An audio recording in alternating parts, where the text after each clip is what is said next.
Oi, galerinha do oitavo ano, tudo certinho com vocês?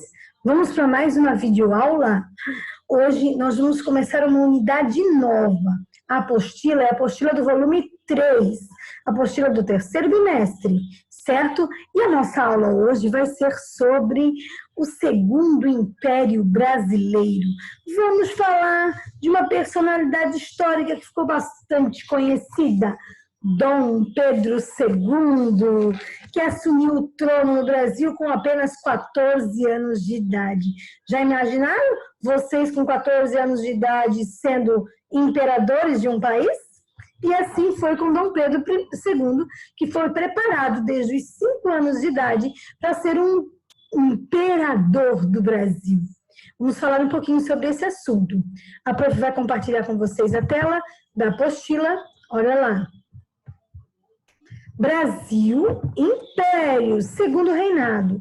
Nós já falamos do primeiro reinado, Dom Pedro I. Já falamos do período regencial, quando Dom Pedro I volta para Portugal e deixa o filho dele aqui com 5 anos de idade. E agora, Dom Pedro II chega ao poder. Aqui ele tem 10 aninhos de idade nessa página, tá, gente? Da apostila de vocês. Então, nós vamos falar, né, sobre este imperador, segundo reinado. Ele ficou, gente, no poder, né, por mais de 40 anos. É muito tempo no poder, certo? Então, aconteceu o golpe da maioridade, tá? Esse golpe da maioridade é que a Constituição do Brasil, que seria a lei do Brasil, o que falava na Constituição? Que ele deveria assumir o trono apenas aos 18 anos de idade, completando a maioridade. Mas, como a situação do Brasil estava praticamente insustentável, não tinha condições, o objetivo, politicamente falando, era dar uma equilibrada no país, ou seja, diminuir os atritos, diminuir os problemas, as revoltas, o descontentamento. Por isso, então, o golpe da maioridade, porque ele não tinha ainda a idade suficiente para assumir o trono. Ele foi coroado, então, a ser regente do país, né? E é bem interessante, logo depois da sua coroação, logo depois que ele assumiu o cargo, né, como imperador, ele vai convocar eleições para a Câmara de Deputados, certo? E de um lado tinha os conservadores e do outro lado tinha os liberais. Conservadores são aqueles que querem conservar, querem manter as mesmas leis, né? Liberais vêm de liberdade, vêm de mudança. Liberais são aqueles que querem mudanças no país, certo? Então, o que vai acontecer? Que ele vai chamar as pessoas os representantes, né, para compor ali a Câmara de Deputados. O processo eleitoral acontece, mas é um processo eleitoral que tem muita violência, que tem muitas fraudes, e por isso o nome das eleições eram eleições do cacete. Cacete é aquele instrumento que é muito utilizado até hoje pela polícia, né? Ou seja, por conta da violência com que aconteceu essas eleições. Certo? Então, Dom Pedro II usou o poder dele, que é o poder moderador. Lembrem-se que nós temos 3 poderes na nossa sociedade. E nessa época haviam 4 poderes: executivo, legislativo, judiciário, como nós temos até hoje. E nessa época tinha um 4º poder, que é o poder moderador, que dá poder para o Dom Pedro fazer o que ele quiser.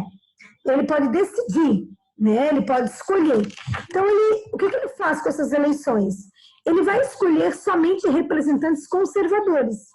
Ele vai exercer o seu poder, ele vai exercer o poder moderador e ele vai escolher somente representantes conservadores, que era porque eles defendiam o próprio Dom Pedro II, obviamente, né? Então, ele vai se usar desse poder para mostrar também, né, que ele veio com força total aí, né? Então, nós temos aqui uma ideia parlamentarista também nesse momento histórico.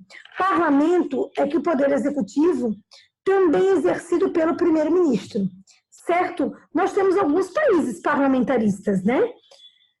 países, principalmente países europeus. Então, tem o sistema parlamentarista é que o poder executivo não está somente ou na mão do imperador ou na mão do presidente, também está ali com o primeiro-ministro.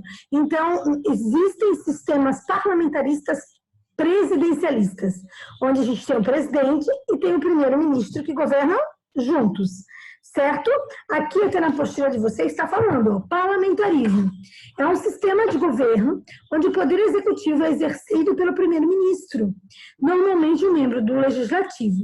Ele deve governar sempre com a aprovação do parlamento e a Assembleia de Deputados e Senadores. Ou seja, esse sistema também vigorou no Brasil. Mas é claro que Dom Pedro, ele tinha um poder de veto, porque ele tem um poder moderador. Então, ele acaba tomando todas as decisões. Ele dissolve, ele resolve, faz como ele quiser, certo? Olha só, essa imagem aqui, ela é bem importante, tá, gente? Por que essa imagem é bem importante? Aqui nós temos no centro dessa imagem Dom Pedro, certo? Olha só, Dom Pedro II. Aí, olha ali, ó, Dom Pedro II, e do lado ali ele está segurando, né, todas as pessoas que estão à volta dele, né? Então, de acordo com historiadoras Ângela Viena, né, ao longo dos 49 anos que Dom Pedro II ficou no poder, tá? Ele formou 36 gabinetes, 21 deles predominavam os liberais, que governaram por 19 anos, e o restante predominavam os conservadores, que governaram por 29 anos. Então, percebam que aqui nós temos, tá? Palavras ali que são importantes, né? E nós temos ali, né? O que a gente pode identificar nessa charge, que é uma charge, né, gente? O que é uma charge, primeiro? Vocês sabem dizer o que é uma charge? A charge, ela é sempre uma ilustração que ela faz uma crítica, usando humor. Então, a charge é uma ilustração que faz a crítica a alguma coisa, só que ela sempre utiliza humor para isso, né? Então, nós temos aqui Dom Pedro, de um lado o Partido Liberal e do outro lado o Partido Conservador. E Dom Pedro ali equilibrando essas forças, né? Porque ele está no centro de tudo, né, gente? Então, qual o aspecto que a gente pode perceber da política brasileira nesse momento, com essa charge, né? É a questão do poder, né, gente? É o revezamento de poder. Porque durante alguns anos ficaram os conservadores e durante alguns anos ficaram os liberais. Os conservadores ficaram mais tempo do que os liberais, né? Então, enquanto os liberais ficaram 29 anos, os conservadores ficaram 19, né?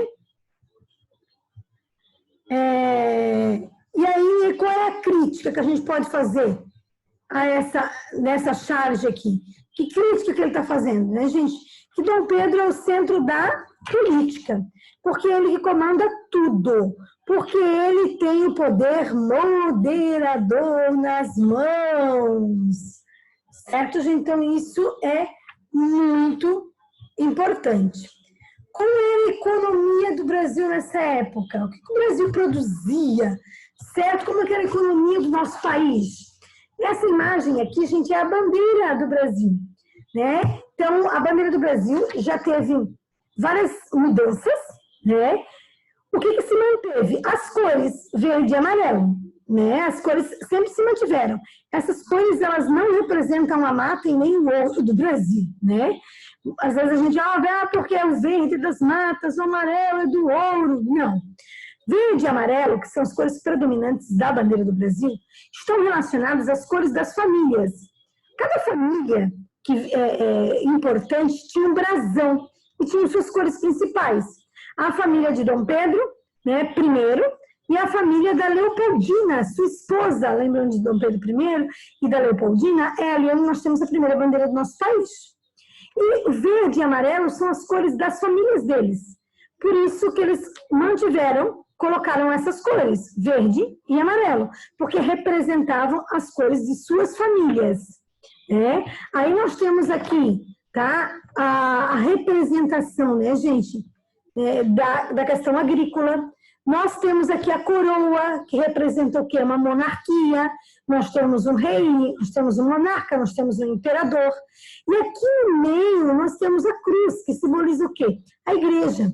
Lembrem-se que a igreja está sempre junto com os monarcas, com os imperadores.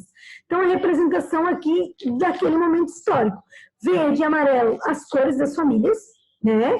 Da família da Leopoldina e da família de Dom Pedro, quando a bandeira foi feita, e mantiveram as cores.